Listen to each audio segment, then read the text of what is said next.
Channel. तो ये हमारा है chapter third, metals and non metals. Okay, और इस चैप्टर का ये सेकंड वीडियो लेसन है। आज हम लोग पढ़ेंगे physical properties of metals and non metals, right. और इसके पहले का जो वीडियो लिंक है उसको वो आपको मिल जाएगा डिस्क्रिप्शन बॉक्स में, वहाँ से आप चेकआउट कर सकते हैं। ओके, या तो फिर राइट साइड कॉर्नर पे आपको एक पॉपअप नोटिफिकेशन दिखेगा, यहाँ से भी आपको वीडियो लिंक मिल जाएगा। ओके, आप इसको क्लिक कीजिए, वहाँ से भी आप जा सकते हैं। तो चलिए हम लोग स्टार्ट कर लेते हैं physical properties of metals and non metals. तो यहाँ पे सबसे पहले हमारे पास आता है फिजिकल स्टेट, है ना। फिजिकल स्टेट कहें तो वो सॉलिड है कि लिक्विड है कि गैस है। ओके, यानी कि किस स्टेट में वो पाए जाते हैं, इसके बारे में हम लोग बात करेंगे। तो यहाँ पे ऑल मेटल्स की बात की गई है, ऑल मेटल्स एक्सेप्ट मरकरी। केवल मरकरी को छोड़ दें तो जितने भी मेटल्स हैं ना, सब हमारे क्या हो गए ना, सॉलिड स्टेट में पाए जाएंगे at room temperature. Room temperature पे सारे के सारे मेटल्स हमारे होते हैं सॉलिड स्टेट में, केवल मरकरी को छोड़ दीजिएगा। ओके, मरकरी हमारा लिक्विड स्टेट में होता है रूम टेम्परेचर पे। ओके, ये हम लोग जान लें। अब अगर हम लोग को एग्जाम्पल चाहिए तो यहाँ से हम लोग एग्जाम्पल ले सकते हैं, जैसे आयरन हो गया, कॉपर हो गया, एल्युमिनियम हो गया, गोल्ड, सिल्वर, है ना, are some of the examples of metals. ये सारे ऐसे मेटल्स हैं जो हमारे सॉलिड स्टेट में पाए जाते हैं। ओके, तो ये हो गया हमारा मेटल्स के बारे में। जब हम नॉन मेटल्स की बात करते हैं तो देखिए कहता है non metals at room temperature may exist in solid, liquid और गैसियस स्टेट। नॉन मेटल्स ऐसे हैं जो कुछ नॉन मेटल्स ऐसे हैं जो हमारे सॉलिड स्टेट में पाए जाते हैं, कुछ लिक्विड स्टेट में पाए जाते हैं और कुछ हमारे गैसियस स्टेट में पाए जाते हैं। तो यहाँ पे कौन कौन से ऐसे नॉन मेटल्स हैं जो हमारे सॉलिड स्टेट में हैं, तो यहाँ देखिए हमारा आएगा कार्बन, सल्फर, फास्फोरस, आयोडीन।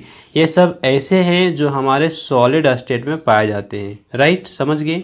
अब यहाँ पे कुछ नॉन मेटल्स ऐसे हैं जो लिक्विड स्टेट में पाए जाते हैं।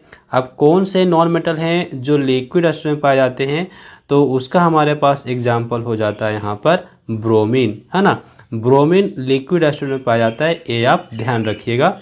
और इसके आगे हम बात करेंगे अब गैसियस स्टेट में। तो गैसियस स्टेट में हमारे पास आ जाता है क्लोरीन, ऑक्सीजन, है ना, नाइट्रोजन, यहाँ पे और भी आ जाएगा हमारा, जैसे हाइड्रोजन आ जाएगा, आर्गन आ जाएगा। तो यहाँ पे गैसियस स्टेट में आपके और सारे एग्जाम्पल्स मिलने वाले हैं।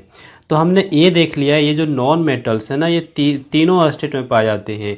हमारा ब्रोमीन जो है वो लिक्विड स्टेट में है, ये हम लोग ध्यान रखेंगे। ऑब्जेक्टिव क्वेश्चन यहाँ से बनता है कि कौन सा नॉन मेटल है जो लिक्विड स्टेट में है, तो ब्रोमीन। तो यहाँ पे हमने फिजिकल स्टेट की बात कर ली। ओके, यानी कि मेटल्स और नॉन मेटल्स किस स्टेट में पाए जाते हैं, सॉलिड, लिक्विड और गैस, ये हमारा क्लियर हो गया।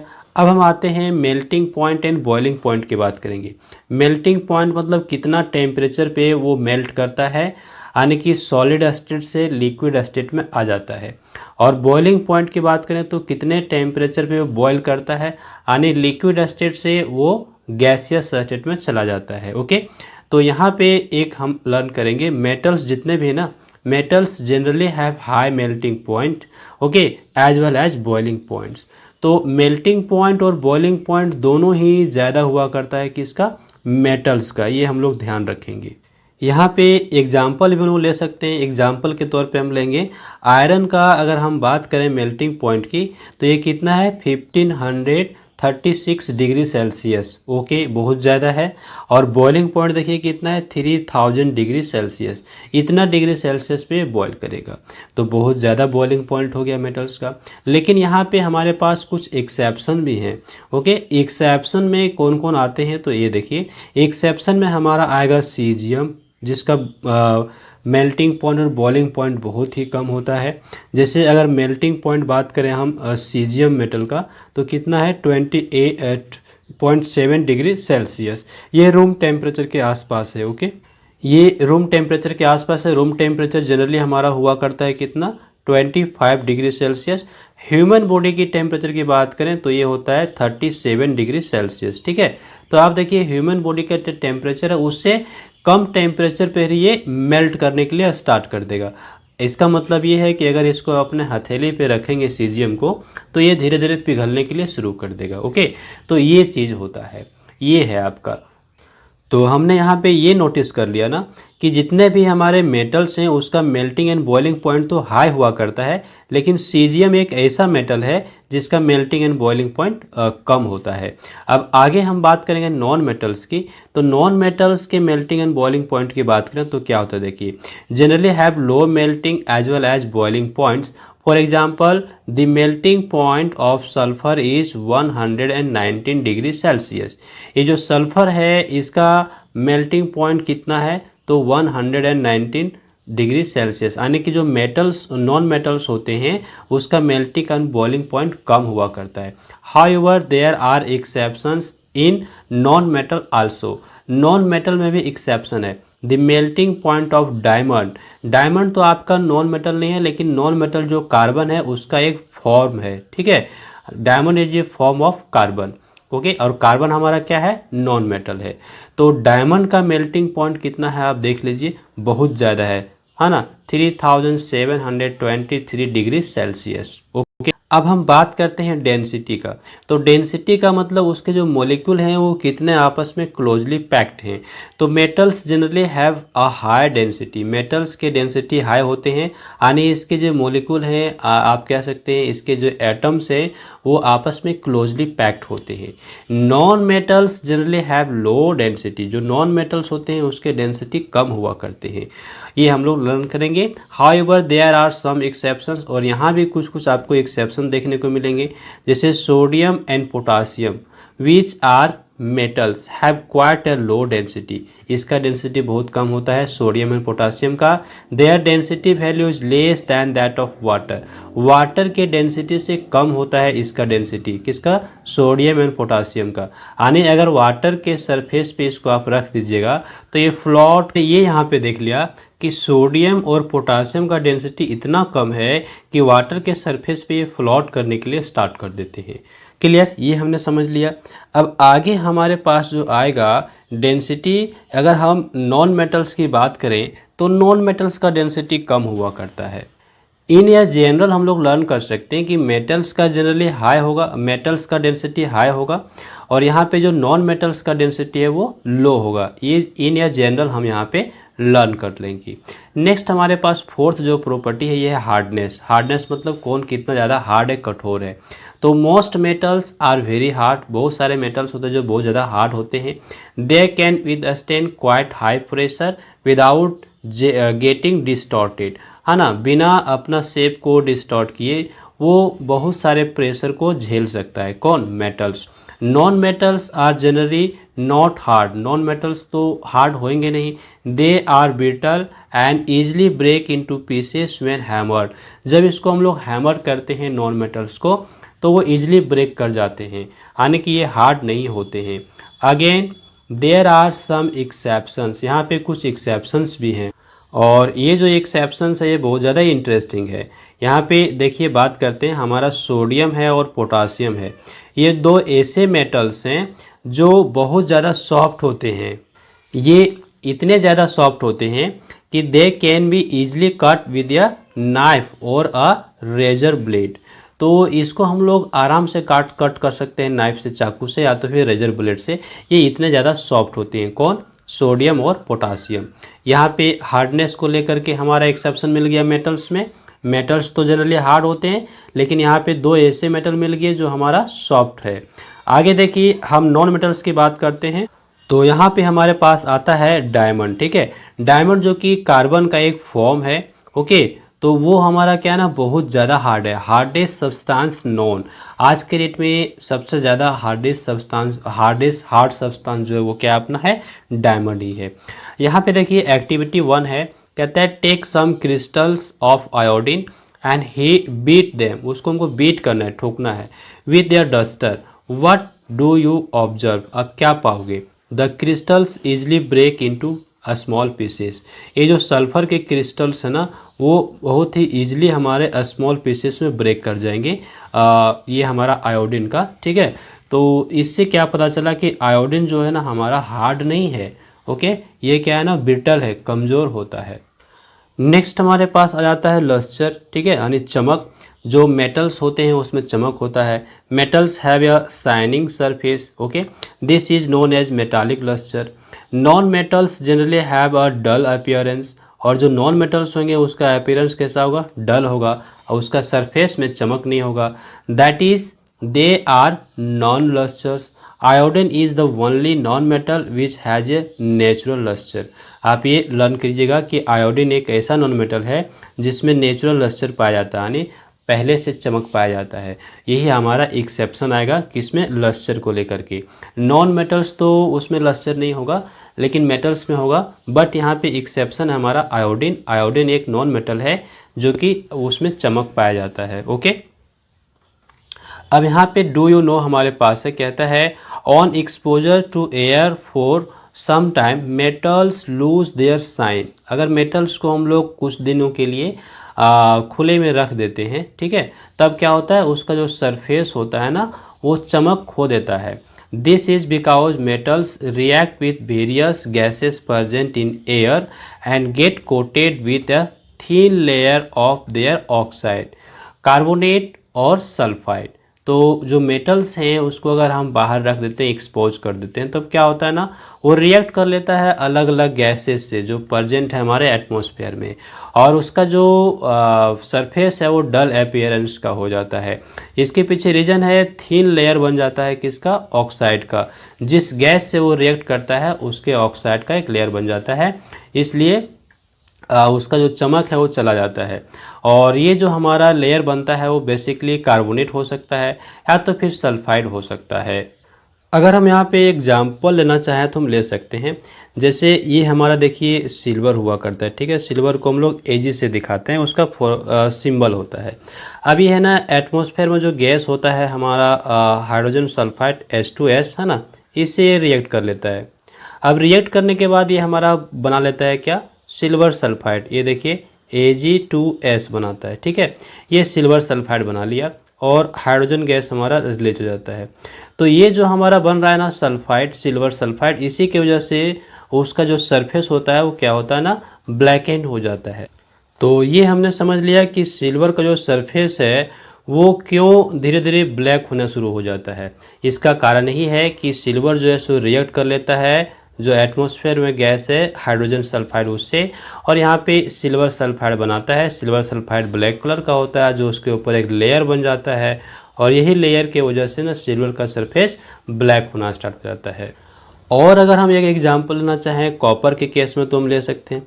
ये देखिए कॉपर जो हमारा होता है ना, ये भी हमारा रिएक्ट करता है एटमॉस्फेयर में। देखिए हमारा वाटर वेपर होता है, ओके, वाटर वेपर होता है, और हमारा एटमॉस्फेयर में कार्बन डाइऑक्साइड गैस भी होता है, और यहाँ पर ऑक्सीजन गैस भी होता है।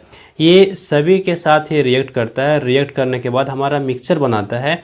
जो कंपाउंड्स का मिक्सचर बनता है वो होता है कॉपर हाइड्रोक्साइड, ठीक है, CuOH होल ट्वाइस, और यहाँ पे मिक्सचर है तो हम यहाँ पे डॉट लगा देंगे किसके साथ, तो कॉपर कार्बोनेट के साथ, ठीक है। तो ये जो हमारा मिक्सचर बनता है ना, इसी के वजह से कॉपर के सरफेस पे ग्रीन कलर का लेयर बन जाता है ना, ग्रीन लेयर बन जाता है। यानी कि आप देखते हैं ना कॉपर के सरफेस पे ग्रीन लेयर बन जाता है जो भी गुड्स हुआ करते हैं। तो ये हमारा होता है रिएक्शन, जिसके वजह से ये कॉपर हो गए या तो फिर मेटल्स हो गए जिसका यहाँ पे सरफेस क्या होता है ना, डल हो जाता है। तो यहाँ पे हम बैलेंस कर लेंगे तो हम यहाँ पे केवल 2 पुट कर लेते हैं। 2 पुट करने के बाद ये हमारा क्या होगा ना, बैलेंस हो जाएगा। राइट, आप समझ गए किस तरह से हमारा मेटल का सरफेस ब्लैक हुआ करता है। तो अब चलिए हमारे पास जो अगला है वो क्या है ना, मेलेबिलिटी है। तो मेलेबिलिटी का मतलब हो रहा है कि आप उसको हैमर करके थिन शीट में कन्वर्ट कर सकते हैं। तो मेटल्स जो होते हैं ना वो मेलिएबल होते हैं, metals are malleable, that is they can be hammered into thin sheets without breaking, है ना, बिना टूटे वो थिन शीट में कन्वर्ट हो सकता है। लेकिन नॉन मेटल्स जो है ना वो नॉन मेलिएबल होता है, आप उसको हैमर करके थिन शीट में कन्वर्ट नहीं कर सकते हैं। They are brittle and break into pieces on hammered, जब उसको हैमर किया जाएगा तो वो क्या होगा ना, टूट जाएगा टुकड़ों में। ओके, अब यहाँ पे एक्टिविटी किया गया तो देखिए कहता है take a small piece of zinc metal और zinc granules and strike it gently with a hammer. What do you observe? The zinc piece spreads a little and become thinner but does not break. जो zinc piece है वो आपका broad हो जाएगा, पतला हो जाएगा, लेकिन वो टूटेगा नहीं। तो अभी आप घर में हो तो घर में जो एक्टिविटी कर सकते हो किसके साथ कर सकते हो ना, एल्यूमिनियम के साथ आप कर सकते हो, ठीक है। तो एल्यूमिनियम का कोई कंटेनर हो जो रिजेक्ट हो गया है, पुराने कंटेनर्स, आप उसको हीट कीजिए, या फिर कोई वायर है एल्युमिनियम का, ठीक है, एल्युमिनियम का वायर है या फिर कॉपर का वायर है, तो आप क्या कीजिए ना, उसको हैमर कीजिए। आप देखिएगा वो आपका ना थिन शीट में चेंज हो जाता है। इसका मतलब क्या हुआ ना, मेटल्स जो होते हैं हमारे मेलिएबल होते हैं। अब यहाँ पे डक्टिलिटी की बात की गई है तो ये भी इंटरेस्टिंग होगा। तो डक्टिलिटी क्या होता है ना, metals can be drawn into thin wires.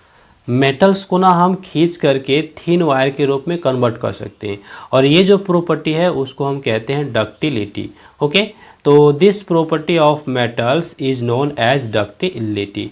Copper हो गया, एल्युमिनियम हो गया, and iron wires are commonly used for electrical fittings, making net doors and wire meshes and so ons. तो बहुत सारे यूजेज हैं वायर को लेकर के, है ना, मेटल्स को हम वायर में कन्वर्ट कर सकते हैं और इसलिए इसका बहुत ज़्यादा उपयोग हो जाता है। यहाँ पे डू यू नो कहा गया है, ये बहुत ज़्यादा इंटरेस्टिंग है। आप देखिए, कहता है gold and silver are highly malleable. Gold can be converted into a foil which is only 2.0 into 10⁻⁵ mm thick. तो आप देख रहे हैं यहाँ पे कितना ज़्यादा पतला हम कर सकते हैं गोल्ड को। ओके, और यहाँ पे दूसरा जो है, gold is the most ductile, gold is the most ductile metal. A 2 kilometre long wire can be drawn from only 1 gram of gold. अगर हम 1 ग्राम लेते हैं गोल्ड का तो हम कितना लंबा तार बना सकते हैं, 2 किलोमीटर लंबा तार हम बना सकते हैं। तो आप सोच लीजिए कि 1 ग्राम कितना छोटी मात्रा होगा और उससे आप कितना लंबा तार बना सकते हैं, किसका, गोल्ड का। तो गोल्ड कितना ज़्यादा डक्टाइल है ये आप देख लीजिए। और मेलिएबिलिटी की बात करें तो ये कितना ज़्यादा मेलिएबल है आप देखिए। अब गोल्ड कितना ज़्यादा मेलिएबल है इसको हम कैसे समझेंगे, तो यहाँ पे हम स्केल का एक किनारा बनाए हुए हैं, आप देख सकते हैं, ठीक है। अब यहाँ पे आप ये ध्यान दीजिए कि ये जो हमारा है ये हमको क्या बता रहा है, ये हमको बता रहा है ना 1 सेंटीमीटर, मान के चलते हैं हमारा 1 सेंटीमीटर है। तो इसका जो एक यूनिट हो गया, एक छोटा सा पार्ट, ये हमारा क्या हो जाएगा ना, ये हमारा हो जाएगा 1 mm। क्या हो जाएगा, 1 mm। अब अगर यहाँ पे हम 2 पार्ट्स को पकड़ लें, है ना, 2 पार्ट्स को ले लें, जैसे ये हम 2 पार्ट्स को ले लिए तो ये हमारा क्या हो जाएगा ना, ये हमारा हो जाएगा 2 mm, ठीक है, यानी 2 मिलीमीटर। अब इतना छोटा है, अब इसको हम कितना से डिवाइड कर रहे हैं, इसको हम 1 लाख से डिवाइड कर रहे हैं, देख लीजिए। तो 2 mm को हम 1 लाख पार्ट में बांट दिए, कितना छोटा आएगा, कितना छोटा वैल्यू आएगा, उतना पतला शीट बन सकता है किसका, गोल्ड का। तो ये कितना हो रहा है, ये हो रहा है हमारा 2 इंटू 10⁻⁵ mm। इतना पतला शीट हम तैयार कर सकते हैं गोल्ड का, मतलब इधर से उधर आपको दिखने शुरू हो जाएगा। ओके, इतना पतला हो जाएगा गोल्ड का। ओके, तो यहाँ हमने समझ लिया। अब चलिए हम नेक्स्ट बात करते हैं। हमारे पास जो है नेक्स्ट पैराग्राफ यहाँ पे कहता है, non metals are non ductile, that is they can not be drawn into wires. Non metals जो होते हैं वो नॉन डक्टाइल होते हैं, उसको वायर में हम ड्रॉ नहीं कर सकते। नेक्स्ट हमारा होगा टेंसाइल स्ट्रेंथ, हम कितना लोड को वो टॉलरेट कर सकता है। तो it is the property due to which a substance can bear a lot of strain without breaking. बिना टूटे बहुत ज़्यादा लोड को वो क्या कर सकता है ना, टॉलरेट कर सकता है, बियर कर सकता है। तो ये उसका कहलाता है tensile strength. Metals have high tensile strength due to their ductility and malleability. Malleability और डक्टिलिटी के कारण ना मेटल्स जो होते हैं बहुत ज़्यादा टेंसाइल स्ट्रेंथ हुआ करता है उसका। अब यहाँ पे जो हमारा है, non metals generally do not have high tensile strength except carbon fibre.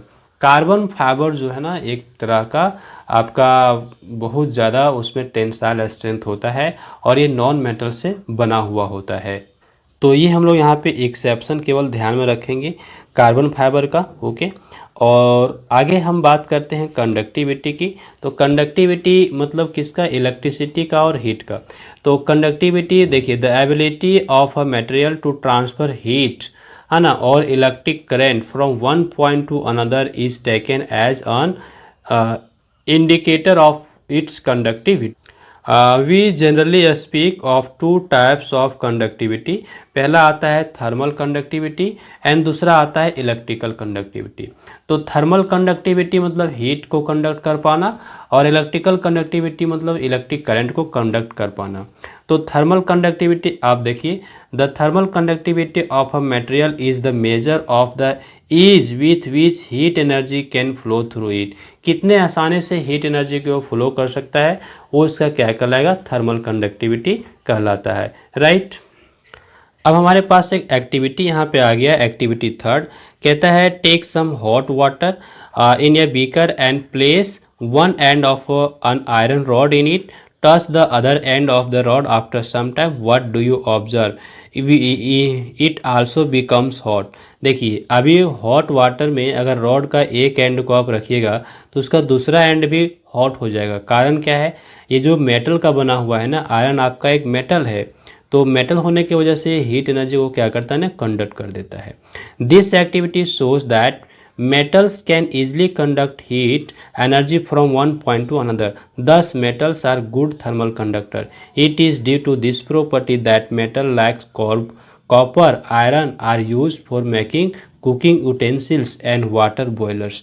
तो अब यहाँ से क्वेश्चन आपसे आएगा, आपको पूछा जाएगा कि जो मेटल्स हैं उसका हम लोग कुकिंग यूटेंसिल क्यों बनाते हैं, तो आपको बताना होगा कि metals are good conductor of heat energy, okay, या तो फिर metals are good thermal conductors, that's why they are being used for making cooking utensils, okay, and water boilers. तो ये भी आपका एक ऑब्जेक्टिव शॉर्ट क्वेश्चन आंसर यहाँ पे पकड़ा गया। आगे आपका है इलेक्ट्रिकल कंडक्टिविटी। तो इलेक्ट्रिसिटी को कंडक्ट करना इलेक्ट्रिकल कंडक्टिविटी कहलाएगा। The electrical conductivity of a material is the measure of the ease with which electric current can flow through it। कितने आसानी से इलेक्ट्रिक करंट फ्लो कर सकता है वो उसका क्या कहलाएगा ना, इलेक्ट्रिकल कंडक्टिविटी कहलाएगा। एक्टिविटी हमारे पास 4 है, कहता है connect two terminals of a battery with the two terminals of a small bulb using copper wires as shown in the figure. इस तरह से आपको अरेंज कर देना है। और what do you observe, the bulb starts glowing, this shows that copper wires readily conduct electric current from the battery to the bulb। तो इस तरह की एक्टिविटी से हमको ये पता चल जाता है ना कि ये जो कॉपर है हमारा कॉपर वायर वो इलेक्ट्रिसिटी को कंडक्ट करता है, बहुत ही आसानी से कंडक्ट कर ले रहा है। इस तरह से आपका आयरन भी करेगा, एल्युमिनियम भी कर लेगा इलेक्ट्रिसिटी को कंडक्ट, ओके। तो ये बिल्कुल सिंपल सा एक्टिविटी, इसको आप कर सकते हैं। आगे है this activity shows that metals are good conductors of electricity. It is due to this property that metal wires, generally copper wires, are used in electrical fittings। ये क्वेश्चन आपसे पूछा जाता है कि जो कॉपर वायर हैं उसको हम लोग इलेक्ट्रिकल फिटिंग्स में क्यों यूज़ करते हैं, तो उसका आंसर लिखेंगे copper is a good conductor of electricity, okay. Next हमारे पास पैराग्राफ है, यहाँ पे कहता है non metals are generally poor conductors of heat and electricity. Heat और इलेक्ट्रिसिटी दोनों का वो पुअर कंडक्टर होता है, कौन, non metals. Most of them are non conductors और insulators. However graphites which is a form of carbon is good conductor of electricity, it is used in batteries। और इसलिए इसका हम लोग कहाँ पे यूज़ करते हैं, बैटरीज में, है ना, कार्बन का, चूँकि कार्बन एक गुड कंडक्टर होता है इलेक्ट्रिसिटी का। और ये आपका एक्सेप्शन है, आप इसको याद रखिएगा। कार्बन का जो फॉर्म है ग्रेफाइट, इसका यूज हो रहा है, ओके, ये आप लर्न कीजिएगा। ऐसा नहीं कि कार्बन लिख दीजिए, कार्बन का फॉर्म जो है ग्रेफाइट वो आपका गुड कंडक्टर है, right.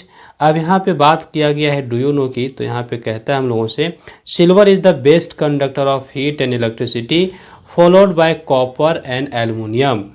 among metals mercury is the purest conductors. देखिए मरकरी जो होगा वो सबसे कम, है ना, चालक होगा, ओके, लेकिन सिल्वर जो होगा वो सबसे ज़्यादा चालक होगा, किसका, हीट एंड इलेक्ट्रिसिटी का। सिल्वर के बाद आपका नंबर आता है कॉपर का और इसके बाद आपका नंबर आता है एल्युमिनियम का।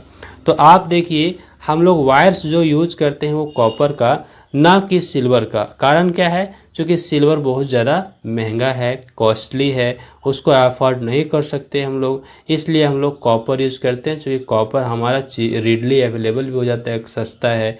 उससे भी सस्ता हमारा एल्युमिनियम है, एल्युमिनियम का भी यूज किया जा सकता है, लेकिन एल्युमिनियम से बेस्ट होगा हमारा क्या? कॉपर, चूँकि कॉपर अच्छा चालक है एल्युमिनियम के रिस्पेक्ट में, राइट। अब हम बढ़ेंगे नेक्स्ट टॉपिक जो है सोनोरिटी। तो सोनोरिटी का मतलब होता है ना, किसी भी मेटल पीस को अगर हैमर करिएगा तो आपका क्या होगा ना, स्पेशल साउंड प्रोड्यूस होगा। When a piece of metal is struck with something hard, a ringing sound is produced. This property of metals is known as sonority. Metals are therefore said to be sonorous. इसलिए metals को क्या कहा जाता है ना, sonorous कहा जाता है। It is due to this property that metals are used for making bells. तो मेटल्स का यूज क्यों हो रहा है बेल्स बनाने में? क्योंकि उसको नॉक करने से एक स्पेशल साउंड प्रोड्यूस होता है, और ये प्रॉपर्टी उसका क्या कहलाता है? सोनोरिटी कहलाता है। यानी कि मेटल्स सोनरस होते हैं, इसलिए इसका हम लोग यूज़ करते हैं बेल्स बनाने के लिए। नेक्स्ट होगा, it is on the basis of this differences in their physical properties that one can distinguish metals from non metals. These differences in their properties have been summarized up in the table 1. तो यहाँ पर जो हमारे table दिया हुआ है ना, इसमें हम लोग को समरी दिया हुआ है, बहुत ही क्विकली हम लोग रिवाइज कर सकते हैं। तो मेटल्स और नॉन मेटल्स के बीच में डिफरेंसेस क्या होंगे? तो पहले फिजिकल प्रॉपर्टीज़ की बात करेंगे। तो they are all solid except mercury. They may be solid, liquid and gaseous, ये हम बात कर चुके हैं, कौन लिक्विड है कौन गैस है, ओके, और कौन सॉलिड है। मेल्टिंग एंड बॉइलिंग पॉइंट की जब बात करते हैं तो यहाँ पे they have high melting and boiling point, okay, यहाँ भी एक्सेप्शन से हमने देख लिया है। जैसे caesium, generally they have low melting as well as boiling point, इसका भी मेल्टिंग और बॉइलिंग पॉइंट कम होता है। और यहाँ भी आपका एक्सेप्शन है, जैसे आपका ग्रेफाइट हो गया, डायमंड हो गया। दूसरा होगा डेंसिटी, तो डेंसिटी में दे हैव हाई डेंसिटी, यहाँ भी आपका एक्सेप्शन है, जैसे sodium and potassium, okay. They have low density, यहाँ भी आपका एक्सेप्शन है, जैसे आपका डायमंड हो गया। नेक्स्ट है हार्डनेस, तो they are quite hard, they are not hard, यहाँ पे देखिए एक्सेप्शन दिया है सोडियम पोटासियम, यहाँ पे आपका डायमंड है। Lustre, they possess and natural shine, they generally have a dull appearance, लेकिन यहाँ पे आपका एक एक्सेप्शन है आयोडीन, जिसमें नेचुरल साइन पाया जाता है, okay. Next malleability, they are malleable and ductile, they are not malleable and ductile. Tensile strength, they have high tensile strength, they do not have high tensile strength. और thermal conductivity की बात करते हैं तो good thermal conductivity and electrical conductivity, they are non conductors, okay, except यहाँ पे graphite. Graphite आपका एक नॉन मेटल जो कार्बन का फॉर्म है, वो आपका क्या होता है? गुड कंडक्टर होता है इलेक्ट्रिसिटी का। और लास्ट है सोनोरिटी, तो they are sonorous, they are not sonorous, okay, complete हो गया। अब नेक्स्ट हमारे पास यहाँ पे आता है केमिकल प्रॉपर्टी, इसको हम लोग देखेंगे अगले वीडियो लेसन में, ठीक है। यहाँ पे लास्ट पर अगर आप हम लोग देख लें, there are some element which show some properties of metals as well as non metals, such elements are called metalloids. कुछ ऐसे भी हमारे पास एलिमेंट्स हैं जो दोनों तरह के प्रॉपर्टीज़ को दिखाते हैं, यहाँ की मेटल्स और नॉन मेटल्स दोनों के प्रॉपर्टी को शो करते हैं। उस तरह के एलिमेंट्स को हम लोग क्या कहेंगे ना, तो मेटलॉइड्स कहेंगे। सिलिकॉन हो गया, जर्मेनियम हो गया, आर्सेनिक हो गया, ये सब क्या है ना, हमारे नॉन मेटलॉइड्स हैं, are the well known examples of metalloids. तो ये हमारा यहाँ पे कंप्लीट हो गया, और नेक्स्ट हमारा बस आता है केमिकल प्रॉपर्टी, इसको नेक्स्ट वीडियो में देखेंगे। So thanks for watching, have a glorious day ahead.